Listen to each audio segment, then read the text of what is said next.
in 55 when I started with the Tennessee Two. Our first public concert was in a church, and we were looking around for shirts or clothes that matched, you know, some kind of uniform look that we could wear, and the only thing we had alike was black.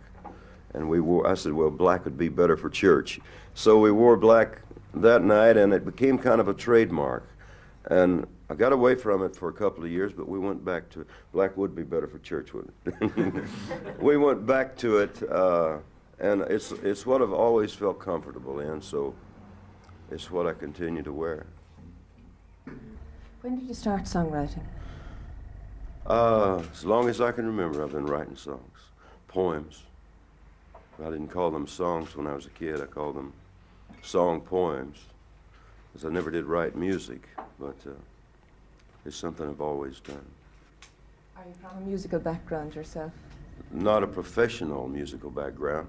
My mother played piano and guitar, and so did her sisters. And there's a lot of music in the family, all right. Has your wife influenced your music? I think so. You know, June's mother started recording in 1927, Mother Maybelle Carter, and she's still very active. She's with us on most of our concerts, though she was not able to come to Europe this time. But on June's side of the family, the country music roots go way back to the 20s, and I've always loved the Carter family songs. I know many, many of them, and I think probably in a way that the Carter family style of song has influenced me, yes. You only took up music seriously when you came back after the war. Right. Did the war affect you very much in the kind of things you started writing when you came back? No, you see, I wasn't in the Korean War. I was in the Air Force at that time, but I was not in the war. I was in Germany.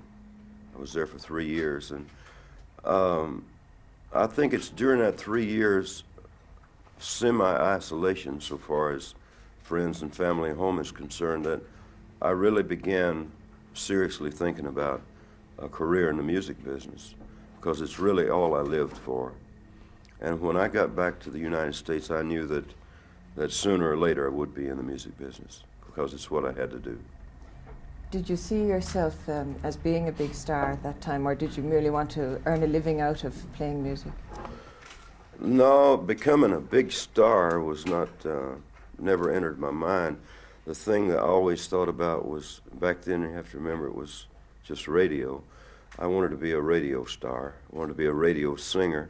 And I thought if I sang on the radio station in Memphis, Tennessee, that would be about as big as you could get. Because that's the station I listened to.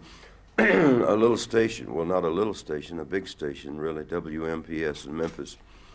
And when we worked in the fields, we'd come in for the noonday meal, and we'd listen to WMPS, to the country music shows and the gospel music shows. And I always thought that if I could ever sing on that noonday show, WMPS, that would be it. That would be as high as you could get. Were you ever a tenor? I'd heard that you were a tenor one time. I was. Well, up until I was 17. When I cut wood all day with my dad, we cut wood for the winter's fire, you know. And I think that hard work that day is what made that voice drop, because I came in singing that night from the woods, and it was very low. My mother noticed it. So you never looked back after that? No. Excuse me. Who were your, who influenced you the most in your music, do you think? Whoever was popular. The first ones I remember were the Carter family. It was Carter family, Jimmy Rogers. Then later on there was Ernest Tubb and Hank Snow.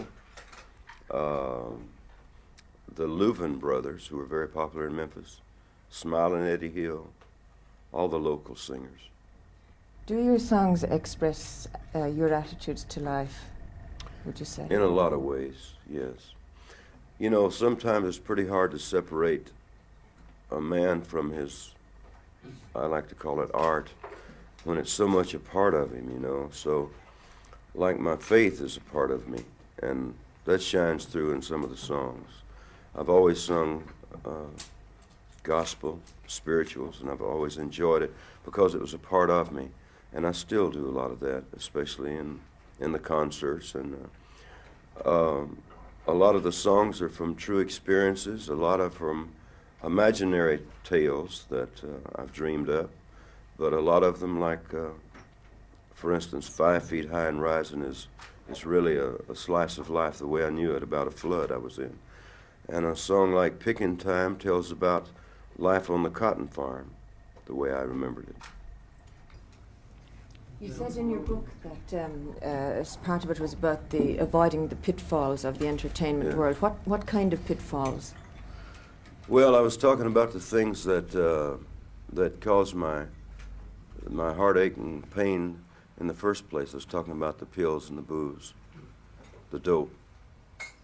Well, what sort of situation do you think gave rise to you having that problem?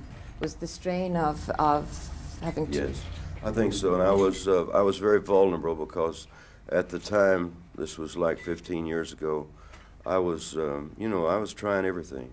I was a rambler. I was a rounder. I'd gotten away from the faith that I'd had as a child, and I was trying everything that came along. Whatever was going around, I was having some. Would you have any advice to give to a young country music singer, say, starting off in this country? It's very popular here, as you know. Well, I would just say, be sure you know that it's what you want to do, and then don't stop trying, because it might be the 92nd time you try that you'll finally make it. The first time I was in Ireland was